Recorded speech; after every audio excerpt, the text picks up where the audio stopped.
Sa Re Ga Ma Pa season 5 grand finale அப்படிங்கிறது முடிஞ்சாலும் கூட அதில் அபிஷேகா தான் டைட்டில் வின்னராக வந்திருக்கிறாங்க. ஆனாலும் எல்லார் மனசுலையும் தன்வி அதிகப்படியான இடத்தை பிடிச்சிருக்காங்க அப்படின்னே சொல்லலாம். ஏன்னா தன்விக்கு கிடைச்சிருக்கிற ஒரு அதிர்ஷ்டகரமான வாய்ப்பு தான் அதுக்கு முக்கியமான காரணம். ஏன்னா கிட்டத்தட்ட title winner first runner up அப்படின்னு சொல்லிட்டு யாருக்குமே கிடைக்காத ஒரு பெரிய அதிர்ஷ்டம் அவங்களுக்கு கிடைச்சிருக்குது. அது மட்டும் இல்லாமல் இது அவங்களுடைய லைஃபையே மாற்றி போட்டிருக்கு அப்படின்னே சொல்லலாம்.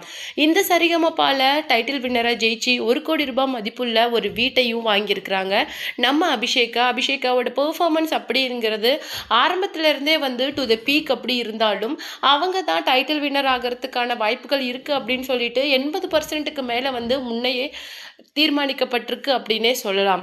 அந்த வகையில் நம்ம தன்வி எல்லாருடைய ஹார்ட்டையும் அப்படியே கொள்ளை கொண்டிருக்கிறாங்க. தன்வியாக இருக்கட்டும், மோக்ஷிதாவாக இருக்கட்டும், சுமன்ராஜா இருக்கட்டும், இவங்க அதிகப்படியான இடத்த வந்து மக்கள் மனசில் பிடிச்சிருக்காங்க அப்படின்னே சொல்லலாம். அதுக்கு காரணம் அவங்க ஓட்டிங்கில் அடுத்தடுத்த இடத்துல இருக்கிறது. இப்போ தன்வி பெற்றிருக்கிற அந்த ஒரு நல்ல வாய்ப்பு என்ன அப்படிங்கிறத பற்றி தான் நம்ம வீடியோவில் நாம் டீட்டெயிலாக பார்க்க போகிறோம். வாங்க வீடியோக்குள்ளே போகலாம். தன்வியோட அம்மா வந்து ஃபாரின்ல இருக்கிறாங்க. அவங்களுடைய அப்பா வந்து இங்கே இந்தியாவில் இருக்காங்க. அம்மாவை பிரிஞ்சு தான் தன்வி வந்து வாழ்ந்துட்டு இருக்கிறாங்க. அது நிறைய இடத்துல எமோஷனலாக தன்வி வந்து ஷோவில் பதிவு பண்ணியிருக்காங்க. இதை கேட்ட சென்னை அமிர்தாவோட சேர்மன் என்ன பண்ணியிருக்காரு அப்படின்னு சொல்லிட்டு பார்த்தீங்கன்னா, நம்ம தன்விக்கு ஒரு மிகப்பெரிய சர்ப்ரைஸாக வந்து கொடுத்துருக்குறாங்களாம். அதுக்கு அவர் சொன்ன காரணம் என்ன அப்படின்னு சொல்லிட்டு பார்த்தீங்கன்னா, அவருக்கு அம்மா கிடையாது. அம்மா இல்லாம வாழ்ற வலி அப்படிங்கிறது எந்த அளவுக்கு மோசமானது அப்படின்னு சொல்லிட்டு எனக்கு தெரியும். ஆனா, நீ அம்மா இருந்தும் அவங்கள பிரிஞ்சு வாழ்ற வலி எனக்கு புரியுது அப்படின்னு சொல்லிட்டு, அவங்களுடைய அம்மா வந்து வெளிநாட்டுல வேலை பார்த்துட்டு இருக்காங்க. அவங்களுக்கு அவருடைய இன்ஸ்டிடியூட்லயே கிட்டத்தட்ட 75,000 மதிப்புள்ள ஒரு சேலரிக்கு அவங்களுக்கு ஒரு வேலைய பிசினஸ் டிபார்ட்மெண்ட்ல குடுத்துருக்காங்க. மேனேஜ்மெண்ட் அண்ட் பிசினஸ் டிபார்ட்மெண்ட்ல குடுத்துருக்கிற அந்த வேலைய அவர் ஆர்டராவே பாஸ் பண்ணிட்டாரு.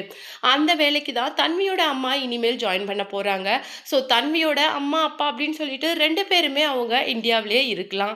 அவங்க அம்மாவை பிரிஞ்சிருக்கணுங்கிற அவசியம் தன்விக்கு இதுக்கு மேலே ஏற்படாது அப்படிங்கிற மாதிரி ஒரு விஷயத்த அவர் வந்து சொல்லியிருக்கிறாரு. ஸோ இந்த சரிகமபா சீசன் 5 கிராண்ட் ஃபினாலே அப்படிங்கிறத தாண்டி ஒரு மிகப்பெரிய கிஃப்டே இதுதான் அப்படின்னு சொல்லலாம் தன்விக்கு. இதுக்கு மேலே அவங்களுடைய வாழ்க்கையில் எவ்வளோ பெரிய ஆப்பர்ச்சுனிட்டி வந்தாலும் இந்த மொமெண்ட் அவங்களுக்கு கிடைச்ச இந்த ஒரு விஷயத்த அவங்க லைஃப்பில் மறக்க மாட்டாங்க. இதுக்கு மேலே அவங்க ரொம்ப சந்தோஷமாக அவங்க அம்மா கூட இருக்கலாம். அதை கேட்டு ரொம்ப எமோஷனலாக தன்வியோட அம்மா ஃபீல் பண்ணியிருந்தாங்க. அது மட்டும் இல்லாமல் ஒவ்வொருத்தருமே ரன்னர் அப் வின்னர் அப்படின்னு சொல்லிட்டு ரொம்பவும் எமோஷ்னலான அந்த மேடையே நிரம்பி வழியும் போது இப்படி ஒரு அம்மா பொண்ணுக்கு நடுவில் இருந்த அந்த ஒரு இணைப்பிரியாத பாசம் வந்து இன்னைக்கு நிறைவேறி இருக்கு அப்படின்னு சொல்லிட்டு பார்க்கும்போது அது எல்லாருக்குமே கண்களில் கண்ணீர் வர அளவுக்கு இருந்தது. ஏன்னா அபிஷேகா வந்து டைட்டில் வின்னர் ஆயிட்டாங்க. அவங்களுக்கு ஒரு மிகப்பெரிய பிரம்மாண்டமான ஒரு பரிசு இருக்குது.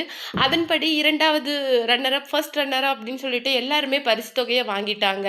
அப்படின்னாலும் விஷ்ணுவர்தனுக்கு இப்போ கிடைச்சிருக்கிற அந்த ஆப்பர்ச்சுனிட்டி, அதாவது திரைத்துறையில் சினிமா துறையில் பாடுறதுக்கான ஒரு பெரிய ஆப்பர்ச்சுனிட்டி அவருக்கு கிடைச்சிருக்குது. அந்த வகையில் தன்விக்கு இப்படி ஒரு கிஃப்ட் கிடைச்சிருக்குது. இன்னும் மற்றவங்களுக்கெல்லாம் என்னென்ன கிஃப்ட் இந்த ஸ்டேஜ் மூலமாக கிடைச்சிருக்கு அப்படிங்கிறத நெக்ஸ்ட் வீடியோஸில் நம்ம பார்க்கலாம்.